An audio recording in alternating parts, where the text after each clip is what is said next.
shoe was on the other foot, it wouldn't have gone down. Did you hear what some of the players and a lot of the Arsenal fans are saying as well? That apparently Lacazette heard Danny Rose telling your man to stay on the ground to try stall the play, and Lacazette was like, "All right, he's fine, he's not injured," so they just play on. Yeah, but listen, I don't think that's when you're coming to the final 10 minutes of a match, you're going to hear that. If a team is grinding a result, any player that goes down, you're going to hear his teammates, stay down, let's kill the pressure, kill the momentum. I know it wasn't long into the game, but these teams, they need points from these so-called bigger teams, and if it's by delaying a game for 20, 30 seconds for the lads to catch a breather, then I think that's part and parcel of football nowadays.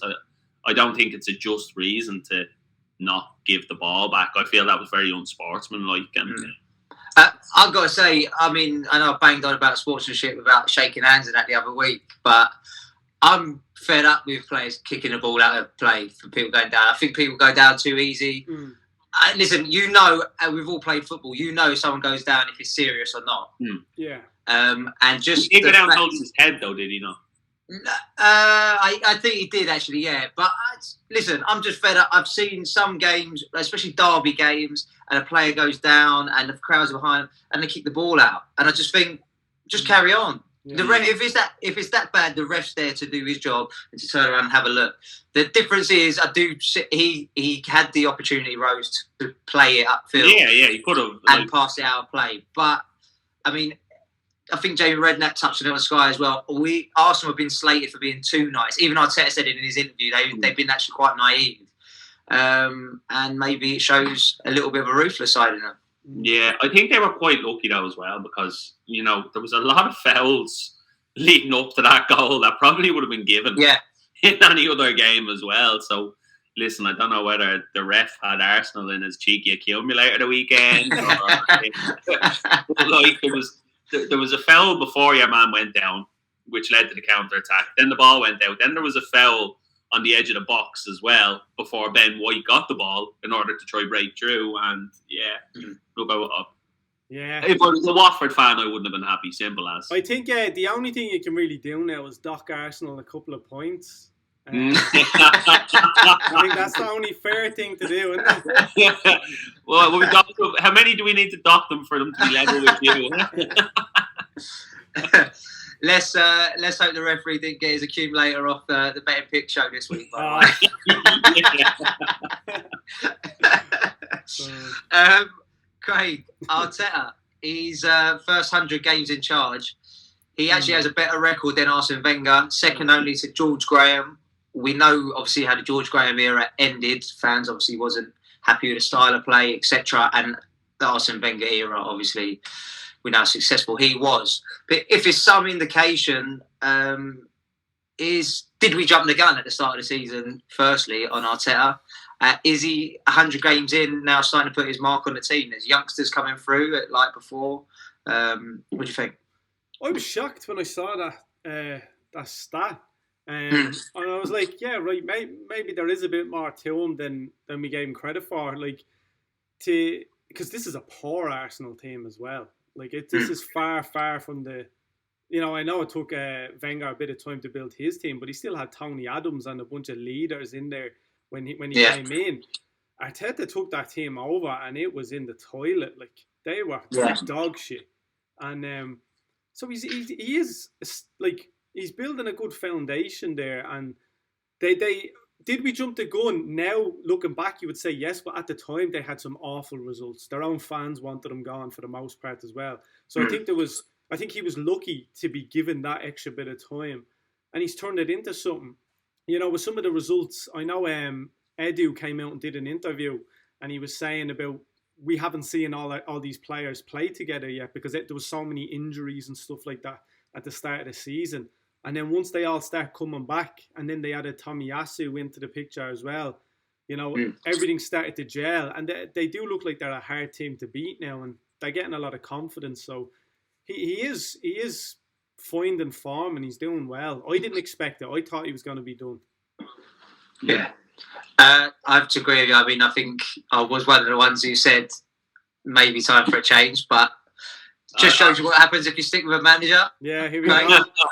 Who knows? I think he's done a good job. I think I came out a few weeks ago and said, like, you know, give him a bit more time, like, and that's that. It surprised me as well. But when I look back on it, he's done quite well because there hasn't been a lot of draws, and it's essentially been they've started the season so shit the last 2 years that he's been chasing his tail nearly from Christmas onwards both times, and he's done relatively well.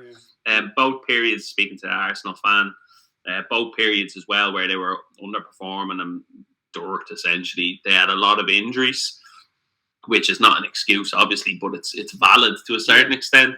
And as Craig said, there's a lot of these players now coming together. He seems to have found a settled defence. You know, so many times it was his Chambers in, his Pablo Mari in, who's there? We let Saliba go on loan. Gabriel and Ben White now look decent together, to be honest with you. And I still think they're mad to let Saliba go. I think he is a smashing player. But yeah, look, I think it looks decent for Arsenal. I think a big part of it as well is like they had Bellerin as a right back for so long, who's like, it's laughable. He's so bad, but then they brought in Tomiyasu, who has been solid. Yeah, that's good recruiting. They're identifying these good young talents. No one was looking at Tomiyasu or he's predominantly a centre half, but like he's played that right full so well. Like he hasn't got that Bellerin streak, as you said, where he's gonna push up and get caught out of position 6-7 times in a match. He knows his defensive duties are his priority, which you seen the other day. Like when I watched that game, I can't recall a time where Tomiyasu was ahead of Saka on the right. Do you know what I mean? Looking for that ball to be played in, to whip it into the box or anything. So you can see there's not as much license for him to kind of move forward, whether that's from Arteta or whether it's his own kind of initiative. You don't know, but I think they're building something there. I don't think it'll be in the next few months we'll see anything. I do think they'll still hit a patch where they'll get a few bad results in a row in succession, but some good signs, I think, to be honest with you. I think one of the most impressive parts of it is that since he came in, their main striker was like, he hasn't been on form for 2 years that he's been there. And they've had little to no options. Like, you know, Martinelli, the young guy, wasn't really getting a chance, came on, didn't do too much. They had Balogun that they were hyping about. Too young. They got rid of Nketiah. Wasn't it Nketiah they fucked off to Newcastle?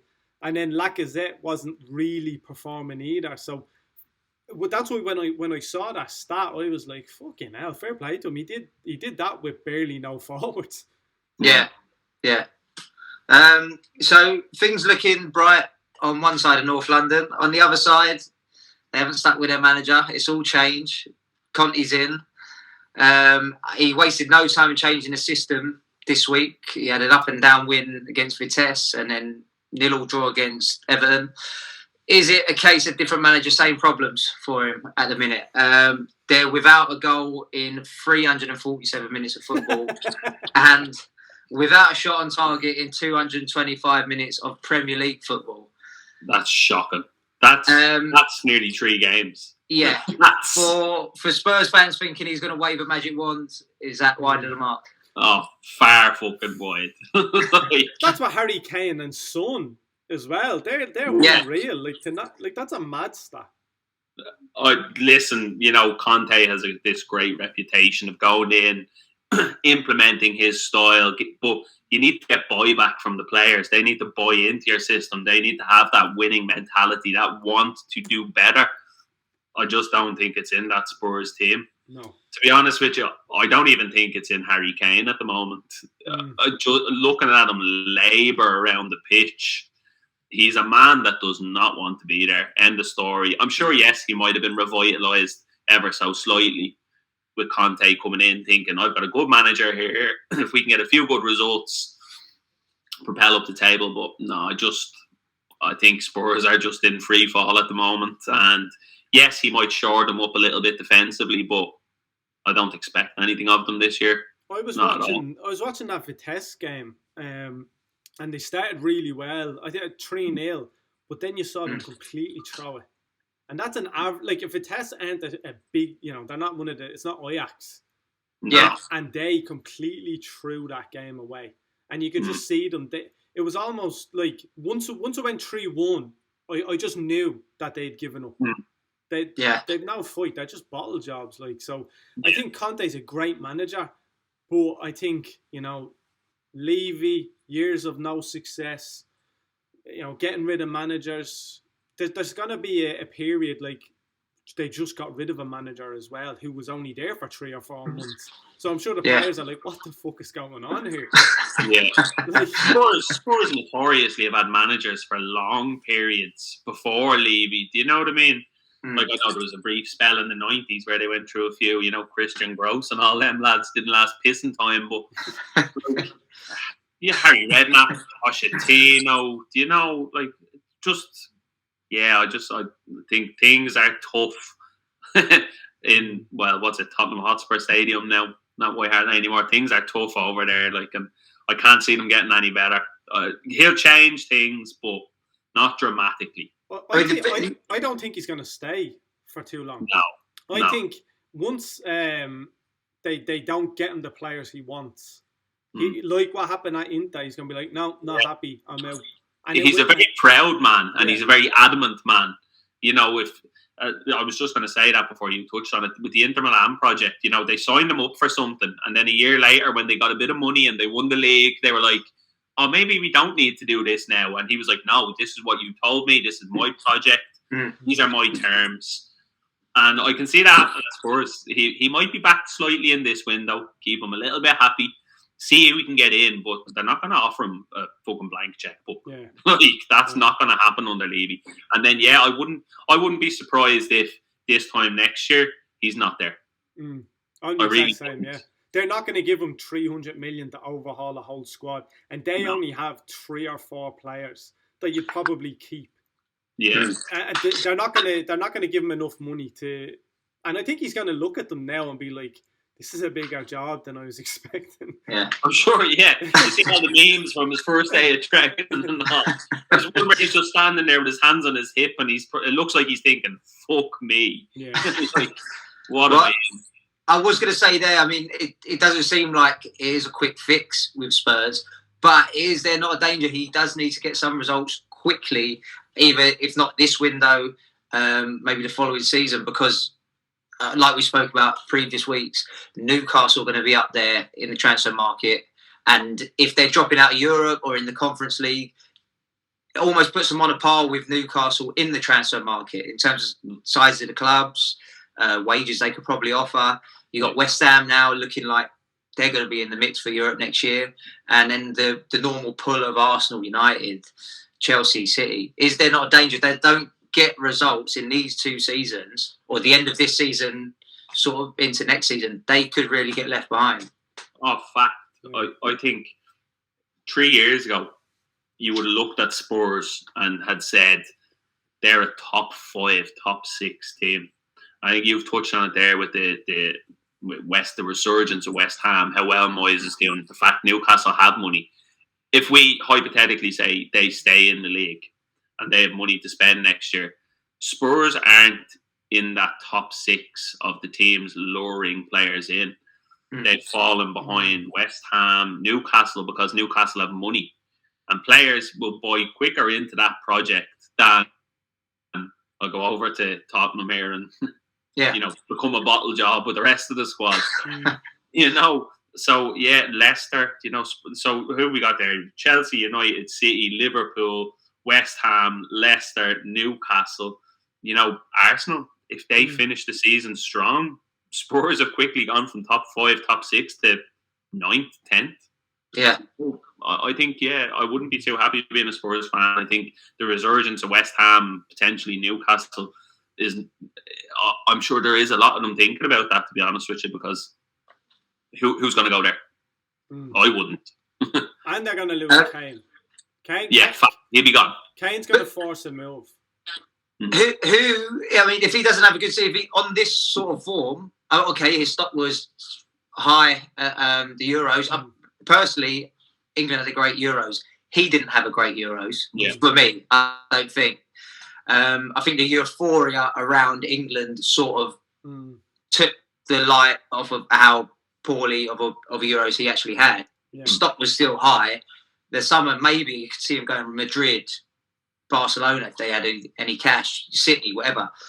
If he has a poor season, who is willing to take him on? I mean, he's going to be a 30-plus-year-old striker, no goals. Yeah. Well, no, we'll wait until he turns 36 and then we'll bounce in. He actually dreamed of a United striker. Yeah, you know what? That's a possibility. You know, I think we all were in agreement. But I think it was maybe our second show when we spoke about the whole Kane situation and not getting the move. That may have been his last chance because, you know, I think, like you've said, he's coming 30 now. If he has a bad season, doesn't get a move next summer, then he's 31 with a bad season on his back. And who's a lot of clubs now have this over 30s transfer policy. You know, whether they'll publicly say it or not, all you've got to do is look at their signings. You know, so I don't know. I don't think he'll be there. I think if Guardiola is still at City, I don't think he'll bother going for him again because he seems to have found that the false nine works better for his team. Sure, like they had fucking Sergio Aguero last year, who barely got a look in, even when he was fit, because he didn't fit the system, essentially. I do think, and I have thought for the last 12, 18 months, Harry Kane would end up at United. But if he performs this year, will it be? I don't know. Craig, you'd have him, wouldn't you? Surely. Yeah, I mean, look, he's obviously in a bad run of form, but it can happen. Like what he was doing before, the numbers he was putting up was just insane. You know, a lot of big players go to United and they don't perform, so I don't know if I want to keep going down that road, or do we try identify these kind of younger talents? Paying 100-something million for them, I think is steep, but it wouldn't shock me if United or City did it. Don't get me wrong, if I got him, I'd be like, fuck it, yeah, Harry Kane. Oh, he'd be on the back of your shirt in no time, wouldn't he? Too right. He'd be on the bench next to Donny and Jaden. All right, lads. Lads, just want to... I'm not going to touch too much on the other teams, but we will... You did mention there about Leicester, and you mentioned them in your top sort of 6, 7. I mentioned earlier about managers under pressure, and it's the season of chopping managers. Obviously, there's a name on that list that Craig hasn't heard yet. They probably wants to hear. But would you add Benitez and Rodgers to that list at a minute? Rodgers, he's had a stuttering start at Leicester. But let's face it, Leicester have been on the cusp of top 4 football. Last couple of seasons, missing out on the last day. Benitez has got a bit of a job to do at Everton. What do you reckon, Craig? Would you put him on that list? Are they in danger yet? I wouldn't put Benitez on it. You know, he hasn't been there long enough. He's lots of success where he went. Everton are a mid-table team, realistically. I know they have big club mentality, but, you know, the facts over the last 20-odd, whatever years show that they're a mid-table team. So it's going to take time. And, you know, they have an owner that wants to invest. So I think once Benitez gets a few transfer windows, he'll do something there. Rodgers, for me, and I know this will probably be a bit controversial, I think he's overhyped. You know, he won a lot of leagues in the Scottish League when there was only one team in the league. Once Rangers started to get half decent, he bounced. Oh, that's not going to be popular over yours, where you're from. He did. You know, like he won it when Rangers weren't competitive in that league. It was just Celtic. But of course, he won a couple of leagues, so it is an achievement. And it was worthy of him getting the Leicester opportunity. But we've seen them drop out of top 4 the last couple of years. They have everyone talks about how great the talent they have is. Like Tielemans and all is an unbelievable player. Indeed, like they identify really good players. They've sold on some really good players as well. I think he's underachieving with the squad they have.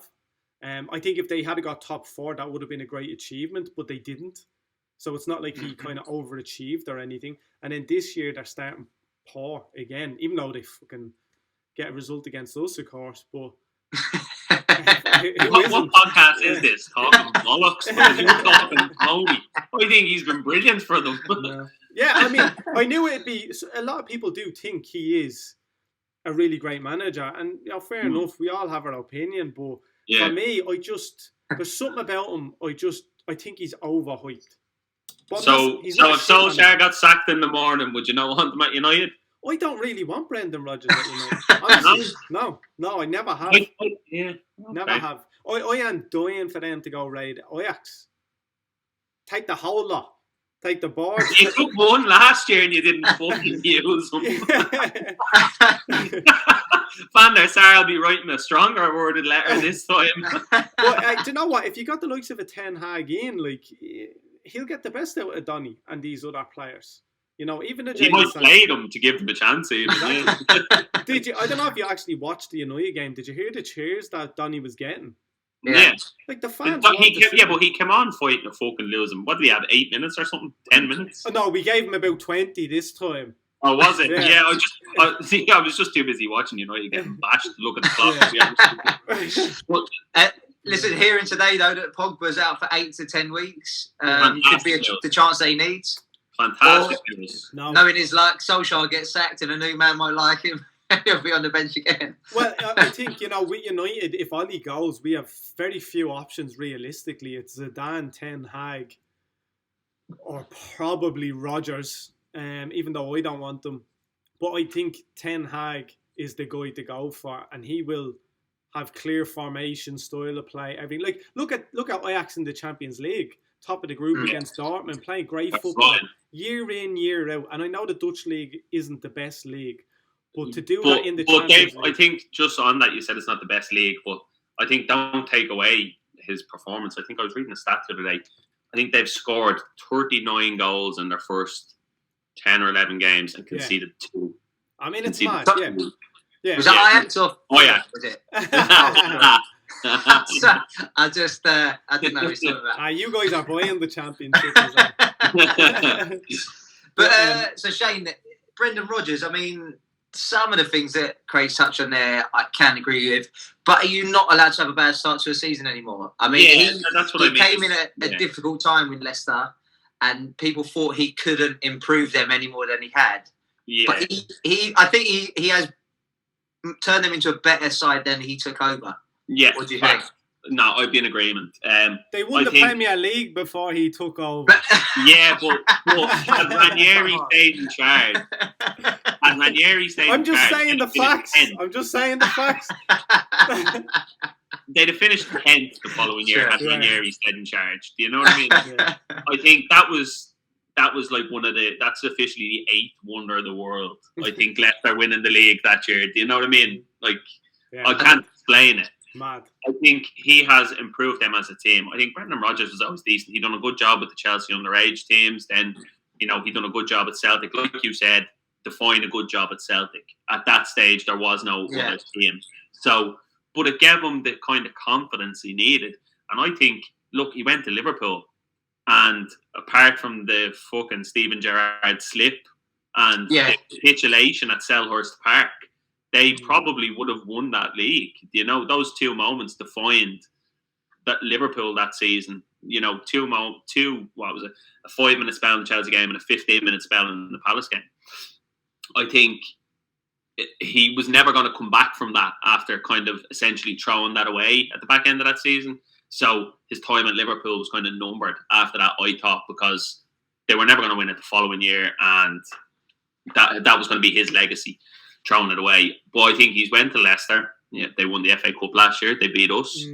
They won the Premier League, obviously, a few years ago. So he's trying to carry on this philosophy at Leicester, whereas they're not we're up in the Premier League, we finished 14th, we won the league, now we finished 10th, we're 13th next year. I think he's stabilised them they are a Premier League team now. 5 years ago, 6 years ago, Leicester City, you'd have said, Premier League Championship. But now they are a Premier League team. They're in Europe, albeit the Conference or the Europa League, whatever it is, but that's revenue, that's income for the club. I think, yes, their recruitment system has been fantastic, but I don't think for a moment Rodgers doesn't have any say in that, because, he's been around the block. He was part of the Chelsea underage teams and the scouting teams as well. So he has a connection there with so many other players and I know managers or other scouts, and I think he has gotten the best out of some of these players. I think I would love to see him as a future Chelsea manager. I think he'd be a smashing candidate for a job, and at any of the big clubs. I really do. I know we've said the last 2 years they have literally fallen apart. Coming to the last year, like falling apart, and we were the beneficiary both times. Do you know what I mean? So when it happened the first year, I was like, thank God. And when it was coming to the back end of the last season, I was like, oh my God, please fall apart again. Please fall apart again. And like we were relying on Spurs, I think it was, or to beat them on the final day of last season. And I've never once cheered on Spurs in my life, but I did. And you know what? Does that mean his time's up at Leicester? I think give him another year or two. I think he will eventually get them into a Champions League spot, and then I think he'll get a bigger job. But I think he's a really, really good manager. He knows what he wants. He knows he has a style of play. He has a particular like for a certain type of player. I think he's really good. I really do. So I'm going to disagree with you on that, Craig. Yeah, it's all good. It's not loud. Well, we'll finish off with a little bit of opinions on the seasonal managerial merry-go-round. Start off with Daniel Fark at Norwich. I mean, the writing I thought was really on the wall. He got his first win, though, and he was obviously gone. I find it surprising that he's gone and no one has been appointed straight away, because for him to lose his job after a win normally indicates they had someone else lined up. But what's your opinions? Should he have gone? And who's in the frame? The Norwich one is a weird one. I think that comes from the board. Their business model, they're happy to go up and down pretty much every season. And if you don't throw proper money behind the squad, what is any coach supposed to do at Norwich, really? Yeah.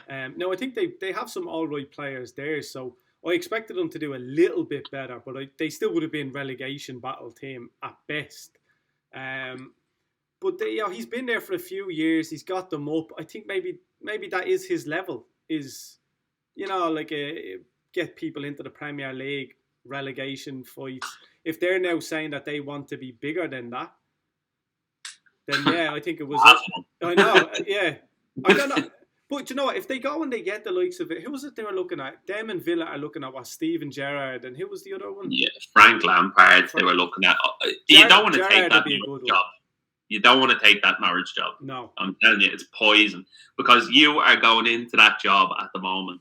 And they have, what is it? What are they on? 5 points? I don't even think they're on 5. I think they have like 3 points or something. So, and Derby's record is 11, wasn't it? Yeah. So, you are taking over a shit team. Probably the worst I've seen in Premier League history. And you are expected, if you do not surpass 11 points, that is your legacy as a football manager. Is that not an opportunity there? I mean, if you go in there and you keep them up, but listen, no manager in their right mind. If you look at that Norwich squad, no manager in their right mind is going in there thinking, I can keep these up. They're probably all looking at it going, I wonder, could I even get these past 11 points? Like, they're so bad. Like, they really are. You watch them. I've watched them, the highlights the last few weeks, and sometimes they go 3 at the back, sometimes 4 with the wing backs. But you're looking at the centre halves driving forward with the ball. Like, Grant Hanley thinks he's fucking Lionel Messi at the best of times. Like, hey, where are you going? Like, you know what I mean? I just think. Yeah, I think it's a poison job. You'd be fucking mad to take it. I think they'll get an interim manager in. An Allardyce? Can you see an Allardyce going? Yeah, no, actually, I couldn't, because he'll want to go into a team with a bit of fight to stay up and a bit of fight to believe if they can stay up. I don't think this Norwich team believe themselves that they can stay up. I know the gap isn't fucking huge. Obviously, Burnley are on 8 points or something, but. No, I can't see it. I think that they're going down. They're finishing 20th, and they'll be lucky to hit the 11. If they do, it'll be 15 points or something. Yeah. Shane's not going to be popular in Norwich, I know